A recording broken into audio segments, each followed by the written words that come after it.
자, 성경에는 예수님을 만나서 변화된 사람들의 이야기가 많이 등장하고 있습니다. 아시는 것처럼 갈릴리 어부였던 베드로, 예수님 만난 후에 고기 잡는 어부가 아니라 사람을 선택하고 양육하고 키워내는 사람 낚는 어부가 되었습니다. 마태라고 하는 사람은 세리장이었죠. 그 로마 제국의 힘을 빌어서 동족들의 등을 쳐서 먹던 동족의 배신자였음에도 예수님을 만난 순간 확 뒤집어져서 오히려 신약 성경의 제일 첫 권인 마태복음이라고 하는 책을 쓴 거룩한 성경 저자가 됩니다. 율법에 매여서 예수 믿는 사람들을 잡아 핍박하고자 쫓아다녔던 사울이라고 하는 청년은 다메섹 도상에서 부활하신 예수님을 만나고 확 뒤집어져서 오히려 그 예수님을 위해서 자신의 목숨을 내걸고 평생을 복음을 전하던 위대한 사도 바울이 됩니다. 부활하신 예수님을 만난 사람들은 어떤 형태든지 전격적으로 변화된 것을 우리는 발견하게 됩니다. 삶의 목표가 달라지고요, 가치관이 달라지고요, 세상을 보는 눈이 달라지고요. 예전에는 귀중하게 여기던 거 배설물처럼 여기고요, 예전에는 돌아보지도 않던 거, 시시하다고 생각했던 것을 보물처럼 여기고 살아가는 것. 즉 사람이 예수님을 만나기 전과 예수님을 만난 후가 사람이 확 바뀌어지더라는 거지요. 성경이란 도대체 뭘까? 간단히 표현하면 예수님을 만나서 변화된 사람들의 간증집입니다. 동의하세요? 예수님을 만난 사람들이 어떻게 변화됐는지에 대한 사람들의 이야기가 바로 성경책입니다. 하나님의 아들이신 예수, 부활하여 살아계신, 죽음을 이기시고 나오신 예수 그리스도를 만나는 사람마다 누구든지 인생이 변한다고 가르치는 진리의 책이 바로 성경책입니다. 자, 한번 생각을 해보십시다. 집안에 며느리 하나만 들어와도 집안의 분위기가 달라지고 음식 맛이 달라지지 않아요? 안 달라집니까? 뭔가 달라져요. 그런데 하물며 온 세상 우주 만물을 지으신 창조주 하나님, 전능하신 하나님의 영이 이 몸속에, 내 마음속에 들어오셔서 살아계시는데 그 인생이 바뀌지 않는다? 그렇다면 그게 이상한 거죠.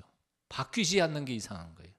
바뀐 게 이상한 게 아니라 바뀌지 않는 게 이상한 거예요. 즉 예수 그리스도를 믿으면서도 뭔가가 달라지지 않았다 그러면 수상한 겁니다. 안 믿는 거든지 아니면 믿었어도 가짜로 믿는 거든지 뭔가 틀림없이 변하게 되어 있는데 변하지 않는 것은 뭔가 문제가 있는 거죠. 예수님을 내 마음속에 모신 그 순간부터 우리는 예전에는 멀었던 사람들이 가까워집니다. 사실 그렇잖아요. 예수 믿고 났으니까 서정호 목사 여러분하고 만나는 거 아니에요? 괜히 좀 서늘한 농담이었나? 옆에 있는 사람 한번 쳐다보세요. 그 사람이 예수 안 믿으면 생전 그 사람하고 만날 사람이었는가 한번 돌아보세요. 예수님 때문에 만나게 된 거예요. 예수님을 믿기 전에는 그렇게도 좋아했던 음식이 예수 믿는 순간 싹 맛이 사라져 버려요. 제가 만나는 그 프로에서 제가 만나는 그 손님들, 게스트들도 가만히 보면요, 예수님 만난 순간 30년, 40년 골처였던 사람이 그 다음날 아침에 일어나가지고 습관처럼 담배를 이렇게 탁 피우려고 그러는데 한 모금 빨고는 컬럭컬럭하고, 평생 담배 피운 사람이 담배 피웠다고 컬럭거리겠어요? 그리고는 그 냄새가 얼마나 역겨운지 도저히 못 피우겠다는 거예요. 그 전날도 피웠는데 하룻밤 사이에 없어요. 바뀐 거예요. 예수 그리스도를 정통으로 만나니까 그렇게 되는 거예요. 예수님을 만나고 나니까 술이 냄새도 맡기 싫더라는 거죠. 변화인 거죠. 예수님을 만나고 난 다음에는 절망적인 그 환경 속에서도, 예전에는 그 정도 됐으면 자살했을지도 모르는데 예수님 만나고 난 다음에는 그렇게 절망적인 순간에도 믿는 구석이 생겨서 그런지 그저 마음이 평안하고, 옛날 같았으면, 그런 상황이었으면 대판 한바탕 싸움 하고도 남았을 텐데, 예수님을 믿고 난 다음에 마음이 평안해지면서 넉넉한 마음으로 용서하고 그냥 용서해주고. 믿습니까? 아니, 질문 다시 할게요. 여러분도 경험하셨습니까?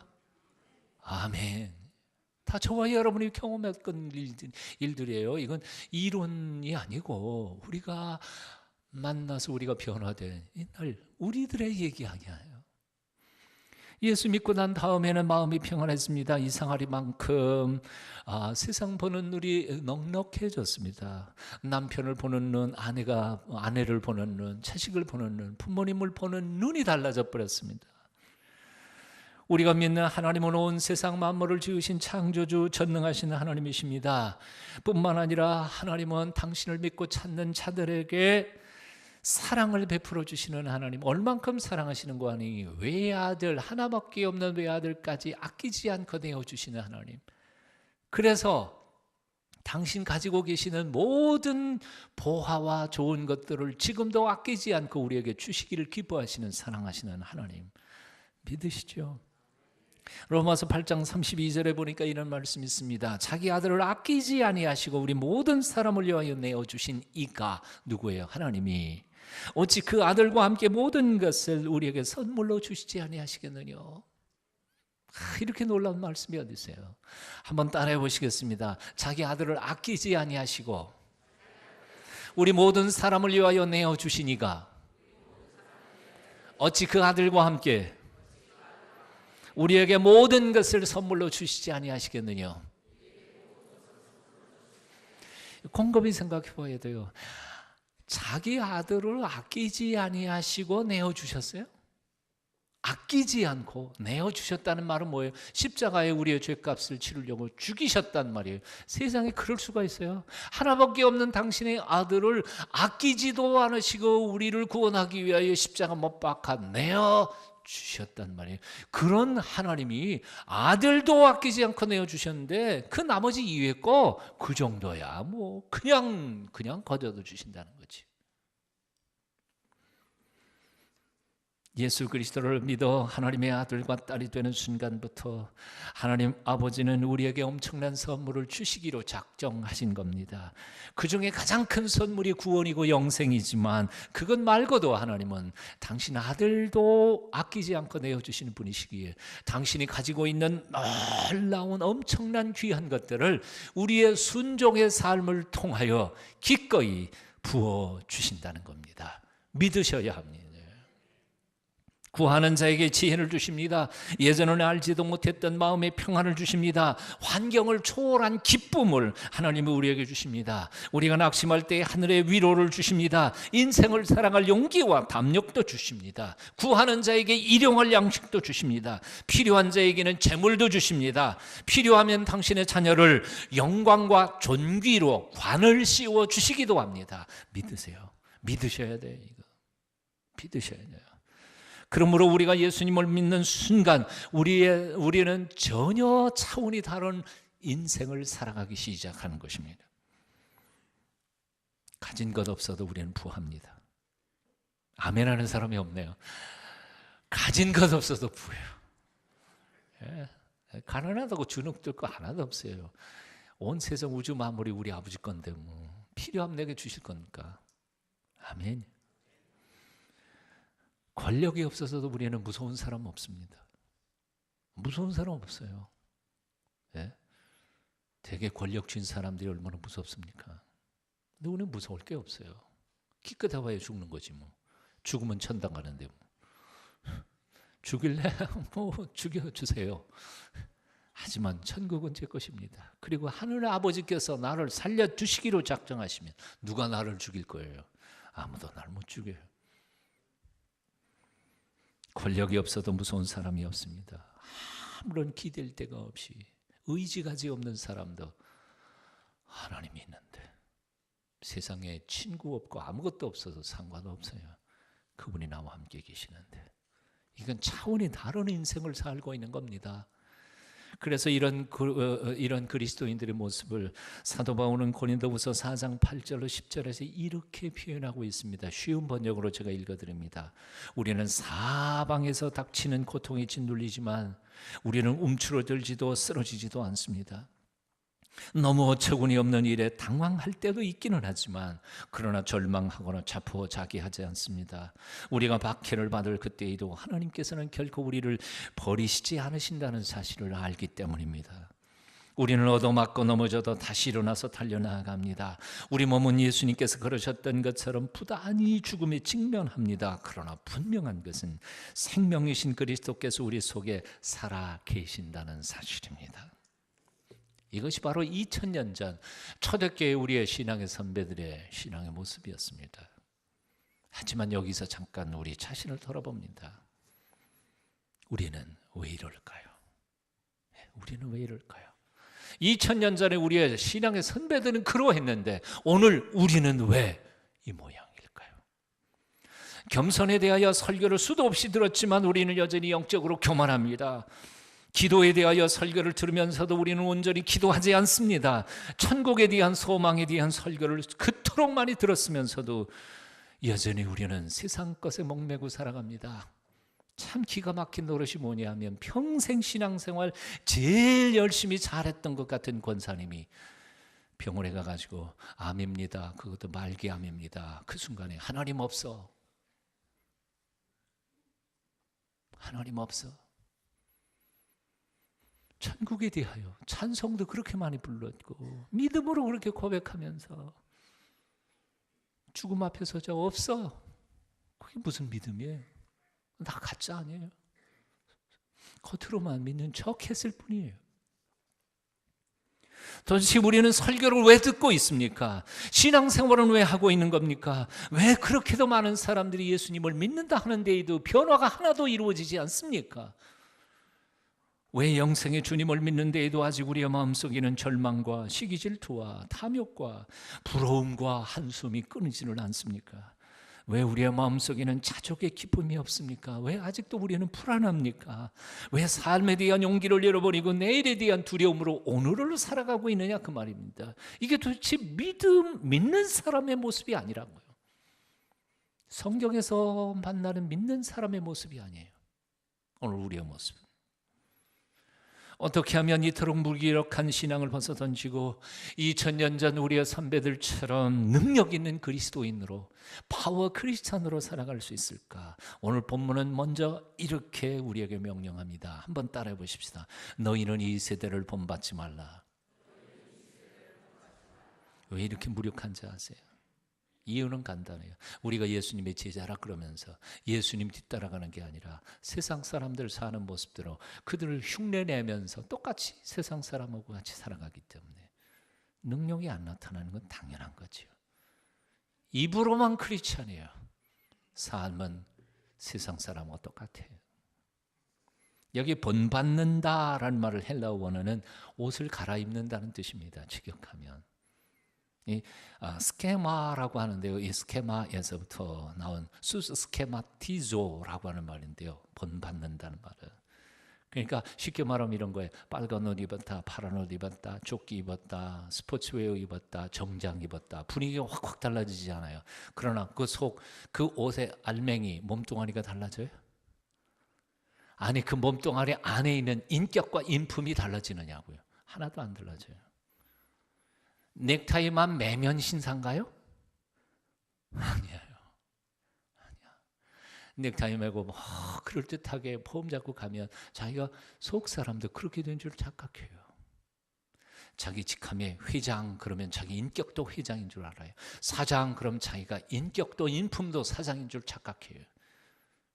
직함에 목사 그러면 자기 영성이 목사인 줄 착각해요.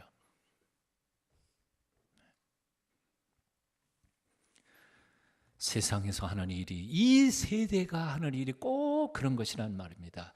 교양으로 겉껍데기를 주장합니다. 학식이라는 걸로 자신의 허물을 숨겨버립니다. 직업과 돈으로 그리고 멋진 옷으로 덕지 겉을 감싸서 자기 속사람의 내면에 있는 탐욕과 시기 질투심과 이런 것들을 감추면서 살아갑니다. 그러면서도 자기가 달라진 사람인 것처럼 착각하고 살고 있습니다. 사랑하는 여러분, 착각하지 마십시오. 유식한 말로, 그리고 아주 에티켓, 예절 바른 말로 사람과 대화를 나눈다고 여러분 자신의 인격과 인품이나 영성이 그렇게 예절 바른 사람이 되었다고 착각하지 않으시는 게 좋습니다. 우리는 여전히 하나님 앞에 심판받아 마땅한 죄인일 뿐입니다. 오늘 본문은 또한 이렇게 말씀하고 있습니다. 오직 마음을 새롭게 함으로 변화를 받아. 한번 따라해 보시겠습니다. 변화를 받으라. 네, 이 변화를 받으라는 말은 메타노에오라고 표현하는데요. 메타모포라고 말하는데요. 메타라는 말은 바꾼다는 뜻이고요. 모포라고 하는 것은 그 중심이에요. 모포라는 말에서부터 영어 단어에 morpheme이라는 말이 나왔습니다. 그걸 직역하면 형태소라고 말하는데요. 제가 언어를 공부를 했거든요. 말 중에서 접두사 빼고 전미사 빼고 다 가지치기 빼고 의미를 가진 최소의 단위를 형태소라고 말합니다. 요거가 글자 하나라도 깨지면 의미가 사라져 버리는 거예요. 마치 원자와 같은 것이죠. 그런데 메타모포라는 말은 이거를 깨버리라는 거예요. 요거는 그대로 놔두고 이거 붙이고 저거 붙이고 그러면서 분위기만 바꿔가지고는 인생 달라지지 않는다는 거예요. 네 본체가 뒤집어 바꾸어져야만 네 인생 전체가 바꿔진다는 거죠. 자, 근데 질문, 이걸 어떻게 바꾸냔 말이에요. 이거를 바꾸는 것은 내 결심으로 되는 게 아니라는 거예요. 혀를 깨물고 혈서를 쓴다고 해서 내가 본체가 바꿔지는 게 아니란 말이에요. 이걸 바꾸는 거는 어떻게 해요? 변화를 받으라. 수동태예요. 변화는 내가 노력해서 바꿔가는 게 아니라 하나님이 바꿔주신 것을 믿음으로 아멘하고 받아들이는 것이란 말이죠.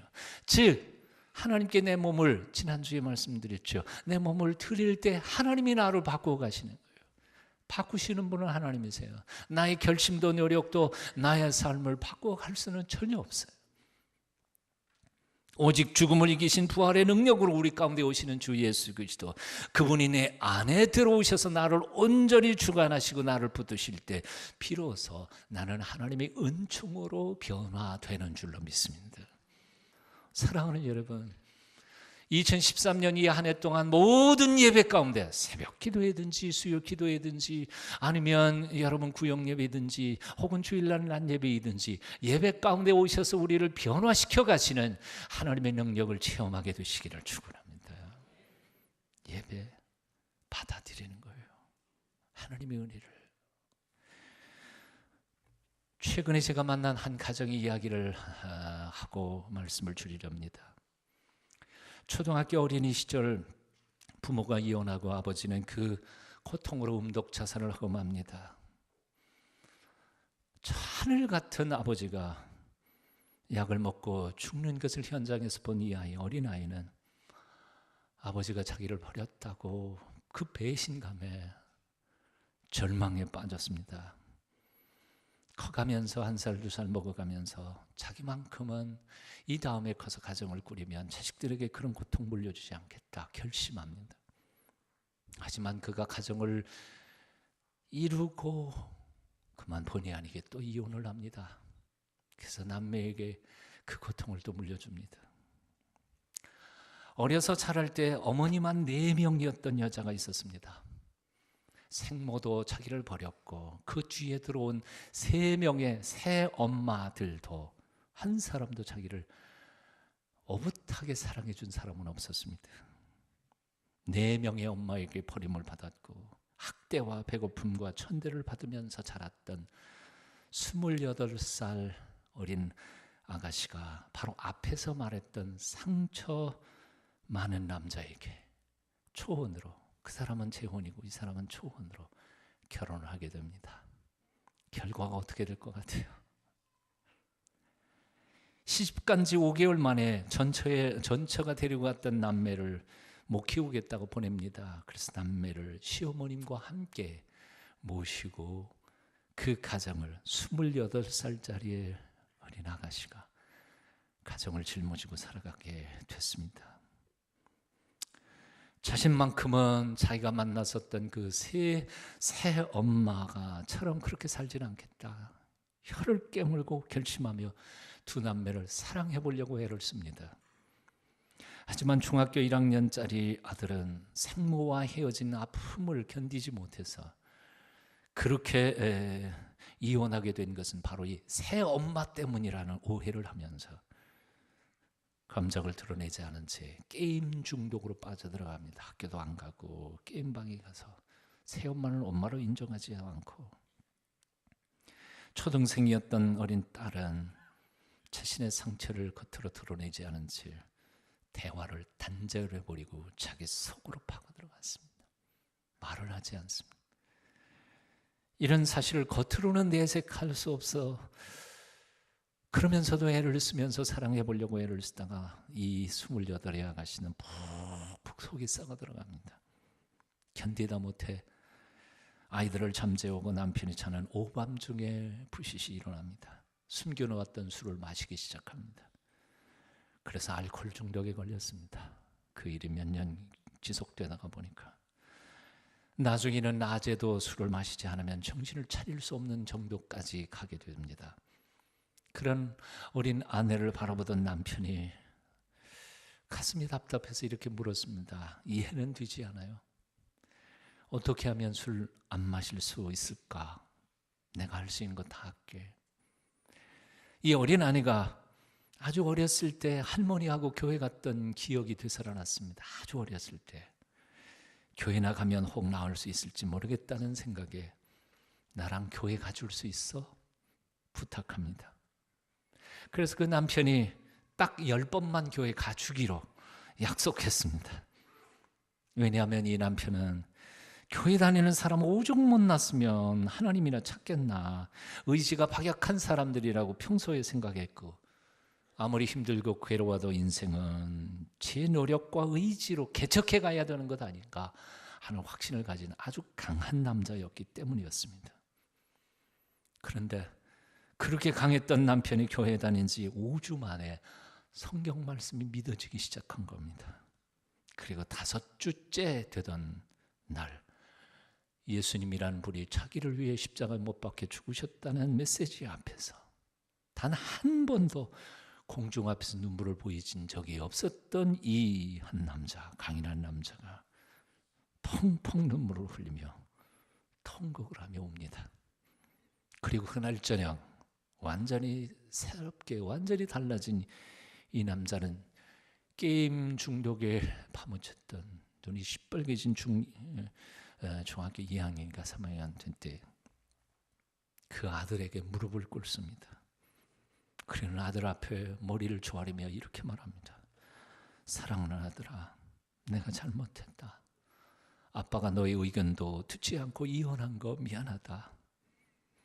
네 마음이 얼마나 불안하고 아플 거 생각도 못한 채 네 엄마하고 늘 그렇게 치열하게 부부싸움 했던 거 미안하다.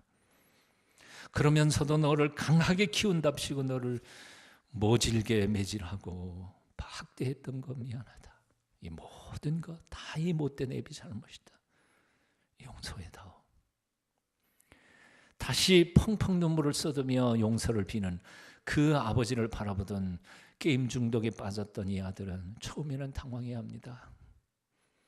도저히 믿을 수가 없었던 그 현상 앞에. 그러다가 나중에 그것이 진심임을 깨닫고는 같이 아빠를 부둥켜 안고 밤새도록 통곡을 합니다. 그 다음 날로 게임장은 끊어졌습니다. 그 다음 주에 교회 다니기 시작하면서 모범생이 되었습니다. 놀라운 것은 이 부부는 전처의 소생인 두 아이 외에도 자신들이 어렸을 때 그렇게 고아처럼 버림받고 살았던 아이들이 너무너무 불쌍한 생각이 들어서 아예 고아들 2명이나 더 공개 입양을 해서 키웁니다. 첫째 아이는 하나님의 사람이라는 뜻의 하람이, 둘째 딸은 하나님의 솜씨라는 뜻의 하솜이. 젊은 엄마는 자기 아이를 낳기를 포기해버리고 자기처럼 깨진 마음으로 살았던 아이들 할 수 있는 대로 계속 입양해서 그 아이들을 사랑하고 섬기겠다고 결심합니다. 이윤재, 백명진 집사 가정의 이야기입니다. 새롭게 하소서 다음 주나 그 다음 주에 방송될 예정인 프로예요. 본래는 1시간짜리로 교육을 해서 대화를 나누다가 보니까 얼마나 속에서 그 간증이 은혜롭고 복된지 아예 스태프들이 이건 아니다. 그래서 2시간짜리로 그 즉석에서 2시간 녹화를 했어요. 120분 정도 걸려서. 나도 울고 거기 스태프들이 카메라 준 사람들도 울고. 옛말에 부서진 둥지에는 깨진 알밖에는 남는 게 없다고 그랬습니다. 가정이 깨진 모두가 다 상처받는 아픈 사람이 된다는 뜻이겠죠. 또 이런 말도 있습니다. 사랑은 받아본 사람만이 할 수 있다고 말했습니다. 근데 저는 그 두 사람 바라보면서 아닐 수도 있네. 와, 저렇게 상처 깊이 내린 상처받은 사람들도 예수 그리스도의 사랑 앞에 팍 변해버리니까 세상을 사랑할 수 있네. 저는 그 가정을 보면서 이런 생각했습니다. 어떤 상담 이론으로도 어떤 정식과 치료로도 이건 불가능한 일이에요. 평생 제가 목회한 어떤 경험으로도 이런 가정이 회복된다는 것은 이건 불가능한 일이에요. 이건 오직 하나님만이 하실 수 있는 진짜 기적이었어요. 여러분 기적을 뭐라고 생각하세요? 죽은 사람이 살아야 기적입니까? 아니에요. 사랑 한 번 제대로 못 받아본 사람들이 예수 그리스도 앞에서 사랑 쏟아주는 이 사랑의 사람으로 변화되는 이 기적보다 더 큰 기적을 내가 본 적이 없어요. 사람의 생각으로는 결코 소망이 없었던 사람들, 그 두 사람을 하나님은 단 5주 만에 확 바꿔버리시고 사랑의 가정으로 변화시켜 주신 기적의 하나님의 역사. 변화시키시는 하나님, 새롭게 하시는 하나님, 살아계신 하나님, 그 하나님 앞에 온전히 마음을 비우고 생각을 비우고 그 은혜를 갈망하며 우리가 엎드릴 때 하나님께서는 우리들의 구체적인 삶 속에서도 똑같은 기적을 베풀어 주실 줄로 믿습니다. 올 한 해 예배 가운데서 이런 기적을 경험하는 저 여러분 다 되시기를 축원합니다. 기도하겠습니다.